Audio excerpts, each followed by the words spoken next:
Right, I would go, let's just start talking, because here's the problem. Like, as much as like there was interesting things in the series against Fnatic, the final was just so shocking and so different from what anyone could have predicted. I think we could just spend as much time as we can on this. So let's start here, Dom. When you said earlier, one of the things you wanted to big up about Rogue was their prep. Dude, the reason I actually myself didn't think they were going to win this final, but in fact, the only angle I remember saying, the one angle I could come up with that they maybe had a chance on is that I knew Trimby has a really big champion pool, but I don't know how that's going to apply. And spoiler, you can pick as many champions as you want if like your mid lane and ADC don't carry out and they don't outperform their other team. You're probably not going to win the series. So coming into the series, I've always said one of the things about Rogue is, like you implied earlier, game one just tells you where Rogue's at. If they're totally lost in draft in game one, oh God. If they play like passive in game one, which they usually seem to, then they're going to be behind. Like, basically in that scenario, you go like, this is a normal Rogue series. They're going to probably get 3-1 or 3-0 now. Maybe they win one game where they get like the opposite side of a matchup that's good or something. The way they started this game, even in the draft, Dom, was like, which team is this? Who the fuck is this team? If people don't know, that's the game where they drafted Renekton top, fucking LeBlanc for Larson. LeBlanc isn't even, by the way, LeBlanc picks get flamed when like top LeBlanc players play them in other regions. Like, it's not even supposed to be that strong a champion right now. And then in ADC, what was the one for that one? What was the one they had that game? Kalista. Like I say, mate, could you ever imagine Rogue starting a playoff series like this with this kind of a draft? This is a draft where you do if you like think you're going to smash the other team. I mean, I think it's that, and then it's also just understanding like what their advantage was. Normally, they just misidentify what their advantage is in a series. Like, they'll just go into it. They'll be like, you know what? Like, we gotta. I mean, just look at the last series. Their mentality was, we're banning Draven. We can't play against Draven. But it's like, why do you need to ban the flock of Draven? Sure, if he gets like a huge cash in, maybe he does something later on. But even in this game, he got an insane cash in and still wasn't enough. I feel like they just need to play skill matchup bot lane. Allow your bot lane to have the ability to fucking carry, because you saw Flock in key moments and they were able to essentially like neutralize top side, give an advantage to bot side. Yes. And they were just picking things that made sense. I thought that the Kalista Soraka was actually kind of weird at first. But into Renata, it actually makes sense, because Renata obviously wants people to run into her. Obviously, some of your champions want to run in, but they don't all have to run in. And then if you have the Soraka, you're able to, really just take away a lot of G2's strength, because G2 is the type of team where if you even listen to their comms, they're very like, look at this guy, he's in to kill him. Like, they're very like trying to pounce on these moments. Yes. But Soraka completely warps that game where it's like, no, that guy's not killable at this point. Okay, he might be like positioning too far forward, but if you engage a fight and then you're wasting all your damage on the tank and then he's getting healed, well, the tank stats are then more effective with the heals. Like, so it felt like it just threw G2 off, because it's no longer their type of game where like, oh, if I land this like charm, it's a kill. It's like, no, that's not a kill anymore. Okay, so how do we have to play? And then what G2 would need to do is they would need to play better around objectives. They need to play better setups. They need to get on objectives first, control vision, Renata ulti through massive chokes. They need to play like that, and they just weren't able to get into that. And then, I mean, if you look at the bot lane itself, like, it was 20 CS lead from Comp. I mean, part of the reason why I gave Comp MVP, because I was actually one of the people that was able to vote for Finals MVP. Okay. I just think that Comp, like, I mean, he won lane every single game. He didn't die in team fights. Like, he's almost perfect in the whole series, man. Yeah, that's like a perfect job from an AD carry. Sure, you could argue if like a mid laner pops off, they have more agency, so they should get more credit or something like that. But in this series, it just felt like there was a massive AD gap. It was, like, put it so we'll get to Larson later, but I would actually say the player who matched up the best out of everyone was probably fucking Caps. Like, he didn't play great, but he played okay, and obviously Larson played, like, maybe slightly better, but it wasn't, like, the end of the world. So what I would say is this, by the way, as a correction, it was actually Renekton was the next game. Forget that one. That was actually Ornn they played in the first one. But the thing I would say about the game one especially is, mate, it's like you said, one of the reasons why I'm amazed more teams didn't use the Soraka is because it is another one of those champions that like Western teams fundamentally don't know how to play against it, because it's so alien compared to normal comps. Like, as you said there, the reason I actually was telling people when I was doing this watch party, like, dude, I think they're going to win a bunch of these fights, because what you would see was people on G2 would blow everything. Like, think about the genius of this. You've already got Malrang who's going to go balls deep onto G2. That looks like you caught him. It's like, holy shit, we got him in like the Cataclysm. him, and the joke is you actually didn't. You just forced yourselves into a team fight that like Rogue can win, because just at that moment, just like when you're fighting the Zillion and you forget he revives until he revives, you think, oh, I've almost got like comp, and it's like, no, you don't, because like look at the health he's going to get now, and then all of a sudden you just fucking wrecked that. There's nothing you can do. So I thought that one was insane. And by the way, I alluded to it earlier, so just for the sake of this one game, we'll go to the player himself later, but I thought in this one game, like, dude, this is a really big game for Larson in his career. To play fucking LeBlanc against Capsizari, by the way, Capsizari shit stomped that spring finals. Play it against that and just so fucking fire. He did, like, he even was landing like the combos and had all the like, I never expected I didn't think he would have the mechanics on it, but I thought, like, oh, you haven't played it that much in your career, surely you're not going to actually smurf. I think he's pretty good. Yeah, I think that the LeBlanc pick was actually pretty good here because they don't have a lot of CC, so it's hard for them to like actually. I mean, that's what LeBlanc hates, is like having to look at a fight. It's like, oh, if I get hard CC'd one time here, then I'm just dead. You know, you're just never able to enter. Whereas like when they're playing there, I mean, sure, you have like the handshake from Renata, but you can react to handshake. You can react to the Renata ult. So like those are not hard CC in the context of you have a LeBlanc on your team. The other I believe it was Gwen top, right? BB played Gwen top into Ornn. Okay, so it was Gwen top. Jarvan is like something that you don't worry about as LeBlanc either. It's not like a Poppy stun or like, you know, for example, if you go LeBlanc into Poppy, you W in, you get grounded by the W, or you get flashied into a wall, you're just dead, you know? So I think that it was a good way to pick something where, because the 0 was down, right? So you want to play something that's mobile into the Ahri, so you're not susceptible to getting killed by Ahri plus Jarvan combo. So it's a good pick there, and I mean, I just feel like he doesn't have to go crazy in this game. Like I don't remember every single fight of the game, but it never felt to me like Larson had to carry the fight super hard. I felt like the key pick was the Soraka plus Kalista combo. Like it seemed like that was really good, because they would, obviously when you have Soraka, enemy team wants to engage on the Soraka, because if you don't engage on the Soraka heals everyone. But then Kalista would like ult the Soraka out, so they would engage on the Soraka. Soraka would get ulted out, and then he would throw the Soraka back in, and then they would get like a CC combo off the Soraka. So, yeah, I just thought that overall, just the comp from Rogue made a lot of sense. And I think how sexy was that move as well, where comp actually used like the fucking auto weapons go over the wall and like escape when they were caught at like the fucking near the Gromp or whatever it is. You know what I mean? The blue buff, sorry, yeah. You know that wall that they had to go over, like that was fucking slick as well. They were going to get caught, yeah. Yeah, it was clean really as fuck. So yeah. I mean, oh, sorry, not the old, whatever the thing where you throw the guy over is. Yeah, it is the old. So. I mean, I just thought it was good with Trimby and Comp. I think that they just really came into like, why do we need to be scared of the spotlight? Like, why? They played. That should almost give you confidence when the enemy team has to go set a Seraphine to beat you, and then you ban it out. I mean, I literally thought that G2's angle was going to be to just play Seraphine with something else. Of course, like just play Seraphine bot and just play and engage support, because other people have done that. Like in NA, you see that actually quite a bit, because you know, people are really bad at flanking. And I think even in LEC, people are slightly better at flanking, but they're not good enough to the point where you're like, this is like really scary. You need like something to protect the Seraphine all the time. So you can play a lot of front to back fights. In the previous series, there was a lot of front to back fights, even though Rogue had the game versus Varus, where they should be flanking. It just felt like Rogue was going front to back nonstop. With the Renekton, they were just getting eaten alive. So, yeah, I mean, it's just one of those things where Rogue just came into it with a good mentality, and I'm happy that they stopped banning out their fucking good champions. That was so weird to me in the last series. Why are you banning out Jarvan when you have Malrong on your, like, he's the Jarvan guy. Yep. He's the guy that plays Jarvan when it's not meta. Dude, the joke is, this actually happened on the watch party. Jankos did a Cataclysm, and I just went like, why the fuck would Malrang like do that move? And then they were like, dude, Jankos is on that's the Jarvan on the other team. And I was like, that is how associated Jarvan is in my brain with Malrang. Every Jarvan, it's just Malrang. It's true. It just fits his style of play so well, doesn't it? Yeah, and then it's also one of the champions where you could build kind of whatever the fuck you want and you'll still be useful. Like, so which he permanently does. That goes without saying, I know, of course. This guy, he's just I don't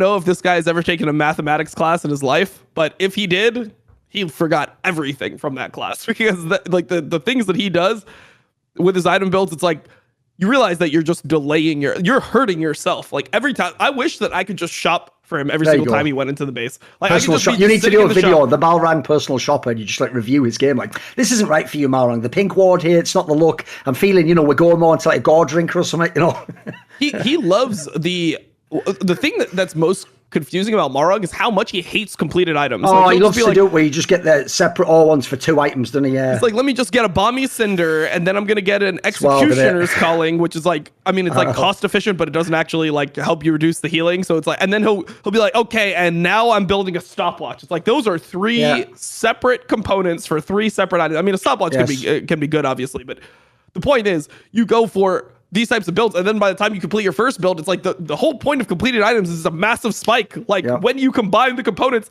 they upgrade it to something more powerful than the sum of its parts. So yeah, I mean, he's triggered to watch in that sense. But look, if you're playing Jarvan, you just throw an E down, you slow them, you press W for a slow, you're providing utility, your team gets some attack speed, at least like you can do that. In terms of the gameplay, his Jarvan was really good. He played extremely well in the games, but yeah, still the shopping is tough. I have a point I want to make on that though, which is this is why even Malrang at his peak, I don't still think he's actually like a truly elite jungler. And this is going to sound like haterism. Again, I don't give a fuck if people think this. Because, Dom, I actually think he goes for all of those fucking insane flash Jarvan engages, whether he plays for Astralis or whether he plays for Rogue. And the reason I say that is this. I think one of the biggest... Because one thing I'm not that good at what look like all the tactics always. But one thing I think I'm pretty good at is identifying the stylistic way teams play in all different games. And certain styles go better into other styles. Hence why like UFC's so interesting. It's not just who's the best fighter. It's what style are you fighting against, right? And I have to say, one thing about this series in particular that I thought I've never seen this from Rogue ever is, dude, Rogue is normally the team where if you catch someone and all the other 4 could get out, they will get out, and then they reset and then they go, right, look for another perfect angle where we can do it. Let's not go for a silly one. This game, dude, they played as though someone actually told them they get shot in the head if they don't win 3-0. Because, mate, the re-engages were fucking bonkers. Every time Malrang would go in anywhere, they all followed up. Dude, they would even do stuff by later on in the series. Like remember that mad like fucking TP that like Odo Amna did bot to try and save someone? Dude, this isn't Rogue. Like they flipped a different switch in this finals. The amount of proactiveness of the team in general, as in like everyone follows it. It was like no man left behind shit. It was amazing to watch. Because I don't think G2 was ready for that at all, mate. You could tell they thought they would have fights or skirmishes and they were like, dude, we're winning this. They're gonna sort of flee now. And it would be like an insane re-engage. Yeah, I mean, it was really good re-engages, and I feel like G2 also like they had really poor judgment of like what contextualized the winning fight for them, and like having any type of restraint and being able to just take an objective. There's so many times where I was like, all right, G2, you've already won it. And it just felt like they were like, no, we got to fucking kill them. Where it's like, wait, you're like, you guys are the team that are supposed to be, poised. You guys are supposed to have just the ability to really see the game clearly. That's one of the things of having a bunch of veterans, right? Is you're supposed to be able to control the emotions of playing in front of a stage and all the hype and the screaming and all this stuff and actually make the correct decision. And it felt like G2 just didn't have that quality at all. And that's one of the reasons why I thought G2 would win, because they have that championship quality most of the time. They're able to look at these situations, analyze them, do the correct thing for the game. I mean, sometimes just take the Drake. Take the Drake. You've won by already forcing them out, or you've chunked this guy already. Like, you don't need to kill every single person every single time. And part of that is obviously the comps. Like, they're probably just not very comfortable against Soraka. So in game 1, they don't really know what is actually breaking the threshold of a kill and what's not a kill. That's part of it. But then another part of it is they just felt like the stage got to them, which is actually really surprising considering the tenure of the players on their team. Oh, definitely. Like, one thing I would say is very interesting. I think it was after game 1. Someone can correct me, but I'm almost certain it was after that game 1. Do you remember when they quickly cut to a shot of the G2 players when they got back to the locker room after game 1? Mate, normally the whole vibe of this team ever since 2019 is supposed to be like, we roll it off. It's just a laugh. Dude, like, Caps' face was mental. It's like they just lost the final. It was only like one of the games or something. He was like, just like doing that 1,000-yard stare. It was fucking mental. I remember just being like... He looked like Danny. He looked like how Danny looked. For sure, yeah. He looked checked out. That same vibe where it's like, is something wrong? Like it's not like just No, it wasn't just sad, exactly, yeah. Yeah, or it wasn't calm, or it wasn't sad. It was like, is he okay? Like, that's how you felt. Shell shock for real, yeah. I thought so. Because everyone was saying to me, it's just like that, you just got different expressions. It's like, mate, that looked disturbing. I was almost like, has something gone wrong in scrims or something? Look at him before the first game. Look at him before the first game when they're all standing there. They're all smiling. And, I even looked at him like, oh, shit, this looks bad for Rogue. Like, when you see just Caps just smiling with that, like, psychopath, like, That fucking stare right before you get on stage, I'm like, that would be fucking terrifying for me if I was like a road. Sure. Like, oh no, he's just about to do some fucking shit again. He's just gonna take another championship. He's got the fucking crowd buff, you know.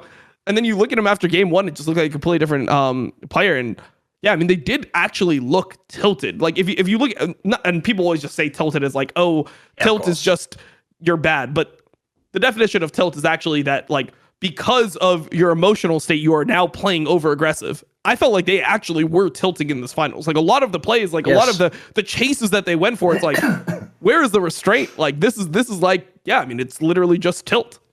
Yeah, people don't know. That's the one they always, because you know there's a lot of people even just absolutely conflate choking and tilting, but the joke is they're actually the opposite in the sense that like choking in theory for me usually it's not usually that you made a proactive play. Yeah, it's like you were too scared to make a play or you just second guessed yourself and you fucked it up. To me, tilt, if you don't know, tilt comes from arcade machines on pinball where the whole thing is because they don't want you to fuck with the pinball machine because you'd be able to make the ball go and not go in the hole. If you slam the sides too much, it says tilt and it disables the pinball machine and the ball drops down and you lose automatically. So the premise is you're being like a fucking ape just like slapping the machine and they're like tilt, that's it. That's what you do when you tilt, mate. When you tilt, it's like you're just in rage mode, just going forwards as an animal and they just destroy you completely. But put it this way, tilt would be like what Humanoid and Hillsang have done in some of the games this year split. Like that's tilt for you, mate. Rogue's more the chokers. That's why I would define that. But yeah, I absolutely agree. G2 looked like that a lot of the time. In fact, they looked like they always thought they would win these fights. Because if we go to game 2, mate, obviously there's only 3 games, so we'll do that and then do the bigger topics. Game 2 was insane to me, because this was the one actually where, apologies, it was the Renekton game, right? Well, if you remember, Renekton on dude, coming into this series, if you asked me what are my dream drafts in terms of people or what I want Rogue to take, I would say I want them to take Renekton on Odoamne because he's not going to get ahead. If he gets ahead, they're not going to play around him. It's going to be a liability, and then basically G2's going to win. Like that's going to be the way that Broken Blade gets ahead. They're going to gank him a lot with Yankos, fuck him up under the tower early, and it's just going to be game over. Right? Not only was Odoamne okay and just fine, even got times good on the Renekton, but mate, this was the game of the insane re-engages. Like Rogue just were unwilling to stop fights here, mate. They would just force insane re-engages over. And this was the one, if people remember, where they had the craziest comp I would ever see Rogue draft in my life, mate. Because they had Spellbook, Teleport, they had like 4 champions, because obviously they had Time Kits. They had like essentially like 4 champions with like global abilities just going around the map. Like this was wild, dude. It allowed them to just basically do all these crazy fights. Like, what did you think of this game? Well, I thought that this was actually a game where you'd be able to see more of like G2's style come out. I thought that they actually had like some advantages. And then when you look at just like the top lane matchup, right? Like I believe that was the one where where BB was playing Aatrox, right? Classic, and that's classic pick for him. And more importantly, in the last series, that was one of the reasons why I thought the G2 won, because they were playing this Aatrox. They were letting the Renekton is supposed to be a counter pick, right? And they were letting the Renekton play into the Aatrox, and then BB was just like ahead in lane or even in lane where he should be losing or absorbing pressure from enemy jungle. But in this game, it just felt like BB like BB just was behind the entire time, and it just felt like Malrang was able to just do whatever he wanted. So I felt like this was the game where I was kind of expecting G2 to pull it back. I mean, the Jarvan pick didn't look great when Yankos played it in game 1, and I thought that this was not the easiest. This is not the easiest Jarvan game in the world in game 2 as well, because they have a lot of dashes on the enemy team. So that's normally something you don't want to play into when you're playing something like a Jarvan, but he was just able to get it done. So, I mean, hey, props to Malrang. I just thought that this was probably, for me, his best game of the series. I just thought he played really well in this one. I mean, he was just able to find the angles. He was just able to, execute when he needed to. And it didn't matter if the enemy team had more movement speed or anything like that. He was able to just engage at the right times, which is crucial for Jarvan. He's hitting a lot of knockups in this game too. Yeah, a couple of angles I would say for this particular game. This was the game where I really was just like, dude, I guess just Rogue just wins. If they win this game, they just win the series. Because if you remember, there was like a point in the mid game where G2 was looking like they were winning the fights, mate. They were looking like they're getting the better of them. It also looked like if you look at the comp that they have on Rogue, it looked like, dude, don't they just like get outscaled in a minute? Like if they sort of don't take the game by the scruff of the neck now, they probably just lose anyway, and they're not necessarily looking the best in the fights. But they then just proceeded to win just like tons of fights over and over. And this is actually the game where, as much as I memed, because obviously it was Caps who did the like back to Lysandra, and it's like, you've just been sent back to Lysandra by fucking Larson on LeBlanc, mate. I've got to say, memes aside, he actually played pretty good this game. I thought Caps actually, he did everything he fucking could. He tried. I thought this was actually not a bad one. This is like, I think overall this was the best game from G2. Yeah, it was definitely the best game from G2. They could have won it. It's just like when you look at the draft, though, when I was looking at this, I'm like, this is exactly where Rogue wants G2. Yes. They want Caps to be playing Lysandra. Yep. Even if he plays really well on Lysandra, at the end of the day, he's playing fucking Lysandra, right? You challenge him Flacken to carry, exactly. Yes, and you challenge Flacken to carry, and yeah. Flacken had moments where he could carry. If he was a better player, he could have carried this. You know, like if he was a prime fucking Reckless or like Perks in G2 and in 2019 when he played AD carry. Like this is a game where the AD carry can actually carry, and he's just going too far forward. He doesn't know what is actually a kill and what's not a kill. I think he just didn't play as well as he could. And then also BB just had an awful Aatrox game. Like the team fighting from the Aatrox here was terrible. Oh, he was almost invisible in this game, man. I mean, there was a bunch of times where like he hits like a couple knockups and the whole game is just over. But yeah, he just missed all those sword things. He just fucking missed them all somehow. I don't know how. He's a really good Aatrox player, even guys. I think the finals just got to him. He just had a bad finals in general. He had a bad finals. I mean, this is the worst he's played probably all year. And then the other thing I would say is this, because we'll look back to some of the players. For game 3, the interesting thing about this one is this was like Rogue just went with like, finally, this is more like a Rogue draft, mate. These are just like normal champions. Yeah, these are even champions you might associate with some of the players. Like, this is actually way more like what I might want to see. So, to me, I almost feel like by game 3, the psychological war had been won. Like, look, they tried in game 3 G2, but they were nowhere close, in my opinion. Because the problem is this, like, Broken Blade, I don't know why. I know he's doing it because it's my pick, the Fiora. Like, this was such a worthless Fiora game, mate. Like it shouldn't even have been picked, in my opinion. What do you think of that? I mean, it's supposed to counter the Aatrox. Like, it's supposed to be like a pretty good counter. I mean, look, if that's Breathe on Fiora or Bin on Fiora, if we get an LPL Fiora in this, I mean, it just is what it is. Yes. You know, I always make the joke on stream, but BB just doesn't speak enough Mandarin. That's how you play Fiora. Like it scales with your ability with your Mandarin proficiency, and he just doesn't have the Mandarin proficiency to play the champion. It just doesn't look like a pick that people can really execute in the West. It's mainly that he's more like a Clementine level of proficiency. But yeah, keep going. Yeah. So, okay. Well, that's pretty good. Go on, keep going. All right, different types of oranges. I like it. Okay, so when he was playing on the Fiora, I mean, he didn't get a lane lead. He didn't actually pick the rune for lane. So most of the time when you see Fiora into Aatrox, a lot of times they'll pick Grasp, and sometimes even what we saw in NA was that like the Aatrox will match Grasp into Fiora to try to minimize the amount of advantage that Fiora gets. So here he's going the Conqueror, which is like better in team fights, but it's worse in lane, and it's especially worse with like how you want to play versus an Aatrox. Like you don't want to end up in these massive extended trades. You just want to be annoying. You want to Q a Vital, get a Grasp proc, back off. If he tries to engage with his Qs, you parry it, you back off again. Like you just pretty much just have an answer to everything Aatrox wants to do. Your Qs are too easy in dodging the Aatrox Q. Your W is just so like you can, because Aatrox Qs are so slow, the knockups are so slow, it's so easy for you to land good parries. And here he played for team fights, and I almost never see Western Fiora players play a team fight well. It's extremely difficult. But if you get like a good grand challenge on a key target, like Fiora can team fight, which is something that a lot of people just disagree with. People will say, "Oh, Fiora's a split pushing champion." No, you can team fight. You just have to be very fucking good in the team fights. It's like when we were talking about LeBlanc, if you get CC'd once, you die. Yes, if you get polyed at the wrong time, you die. But you have an answer to it. That's the thing, is you have parry. You have an answer to those abilities, and it's all about the timing for it. Want to see more cool, funny, interesting clips based on topics from my content? Well, subscribe to this channel then, or, be a pleb and don't.